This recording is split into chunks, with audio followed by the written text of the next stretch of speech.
let's face it, if we're being honest with each other, a lot of times we make modifications to our cars that don't end up working out the way that we would like. Now, one of those modifications that we're going to talk about today is a spool, meaning a full spool or a mini spool. Now, for those of you who don't know what I'm talking about, it's basically something that just locks both axles together, and they're not able to open and spin independently of one another like a limited slip, open differential, something like that. So inside of here you have your gear and you have a sleeve. Each axle comes through, locks in, and this thing, as your gears turn, both wheels turn the exact same. Okay, now that's what a spool does, whether it be a full spool or a mini spool. The difference between a full spool is it's just a bigger unit versus like a little coupler that locks both axles together. Either way, you're going to get the same result. Now, I was questioned whenever I put this spool in the car from a lot of subscribers saying, hey man, do you know what you're getting yourself into? Given the fact of the rest of the suspension and the way this car is set up, it's actually not worked out the way that I would like. It's kind of a bitch to drive, if you will. But first, before we get into all that, I'm going to go ahead, pop some spacers on this car. Good. About half of what I do, I regret. Yeah.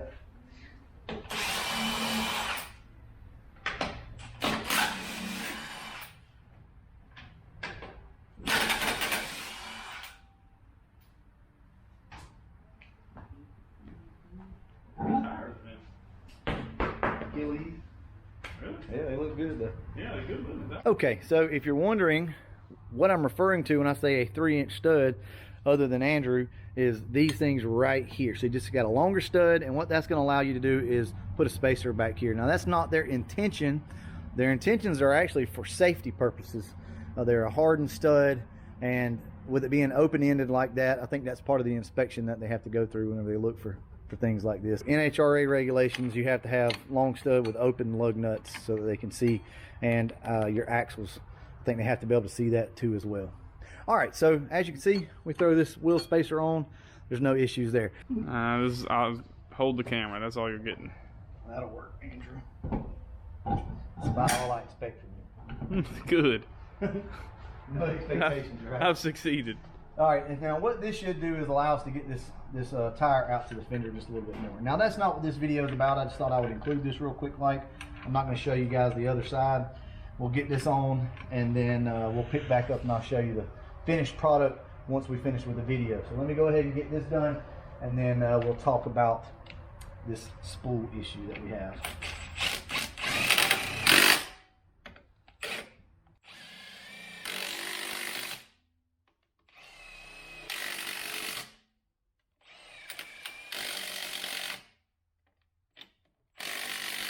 Look, I'm going to go ahead and remind you guys about this. I talk about it all the time. Get one of these little 12-volt Milwaukee impacts. Andrew, we've used the shit out of this, haven't we? Mm-hmm. It has been awesome.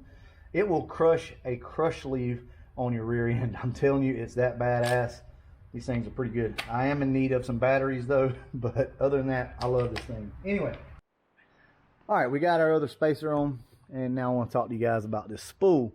So, like I said, we put the spool in the car, and it's just not worked out the way that I want to. But the question is probably going to be why? What's the issue?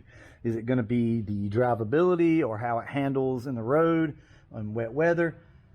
Honestly, the answer to that is no, not really. That's not the major factor here. You do want to be careful anytime you drive a spooled car in the rain, anything like that. Andrew can tell you, especially on drag radials that don't have a lot of tread.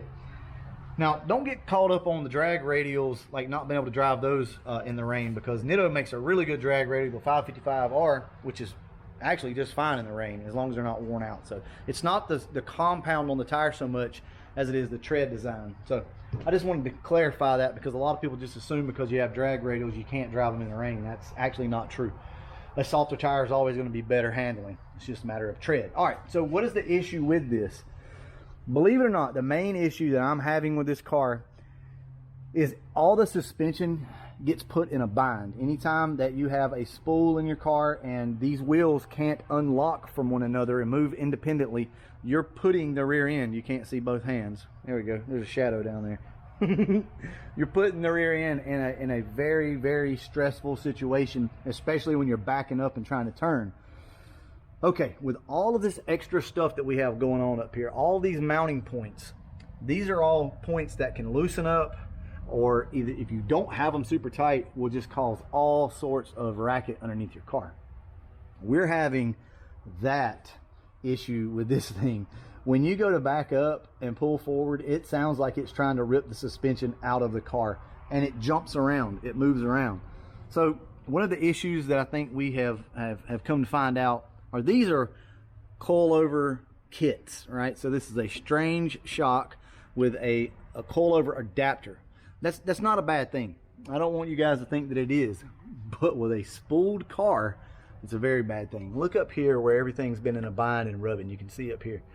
All right, now they make better shocks with bigger eyelets, if you will, or studs that stick up through the body of your car, and those would definitely be better than what we have. So let me just go over here and dig out my Vikings that I have that I've just never installed. I didn't even get a reaction out of Andrew. These aren't mine, they're his, but he's not wanting to play along today, I see. Talking about my Vikings over here. What's possession? Huh? All right then. Okay, so let me show you the difference. Andrew, you suck. You need a pocket knife. I know it. Or some fingernails. You ain't gonna cut this tape with my fingernails. All right, so while Andrew is getting all that out, basically what I'm trying to say here is the mounting point on top of a really good setup like this is way bigger. This little tiny shock that goes through this hole up here. Now, in a normal car, say like this, with a regular rear end in it where both tires can kind of break free, it doesn't put your suspension in such a bind. So you never really get all that clunking noise. Well, with this thing, if there's a millimeter or two of clearance up there, you can't tighten it down enough to keep this thing from rocking back and forth. Here we go, right here. All right. Oh yeah, they're way bigger than that. Check this out. This is the difference in what I'm trying to talk to you guys about. This is what's going through the hole in the body of the car right now versus what you can put in there with this. That setup right here in that car would not allow it to have so much slop. It would really lock it down into the body of the car, and that bracket just attaches to this. So before we get too far gone on this conversation, let me just kind of show you what this is going to look like. All right, so this has a sleeve that goes in the middle of it, but essentially that's what this is going to look like. Now, do you see the beefiness, the difference between these two shocks? Now, this does not have the coilover kit on it, but it doesn't change the stud location and size. They make limited slip differentials and things like that that you can buy. Eaton makes one, Auburn makes one. Now, if this car had a set of 28-inch tall slicks, you know, like a wrinkle wall, something with a little more sidewall on it, it actually would soften up the suspension a little bit and dampen everything that's going on. Right now, on a hard tire like this, especially a drag radial over here that's going to grip and bite good and not go on slip, all of that twisting motion when these wheels won't unlock is all being transferred to all of your suspension points everywhere. Okay, it is going to be noisy. It has a chance of ripping torque boxes out just because of the way this is. Sometimes things seem like a good idea, but you really need to think out what you're going to be doing with your car. There's absolutely nothing wrong with putting a spool in your car. I recommend it highly if you're going to be racing at the track, if you're going to be running, you know, an actual slick on your car with a wrinkle wall tire. That kind of dampens everything, makes it all a little more tolerable. There is 100% a purpose behind a spool. Andrew's car has a spool, and it does a lot better than mine. One other thing that I do want to mention to you is the spring location. Okay, so this is your factory spring perch location. So this is where you would just pop in your coil spring. Now everything is handled by this one little spring on this shock. This spring moves around and gets caught up sometimes on this, so you're going to get a lot of bind, you're going to get a lot of issues, right? And also, to be able to use this, you have to have an extra bracket, which is another mounting point, just another spot for something to come loose. So if we really wanted this car to basically, you know, ride a little better and not pop and creak and be so harsh, what we could do is we could just take the coil springs off of this, leave this just a normal strange adjustable shock, which is what it is, and then we can come over here and we can put our coil spring back in. Okay, and that coil spring will actually help the car not pop and creak and slide around so much. Is this the end of the world? No, absolutely not. It just makes the car where it's not as fun to drive with all that. Anyway, guys, I just wanted to give you an update on the Spool.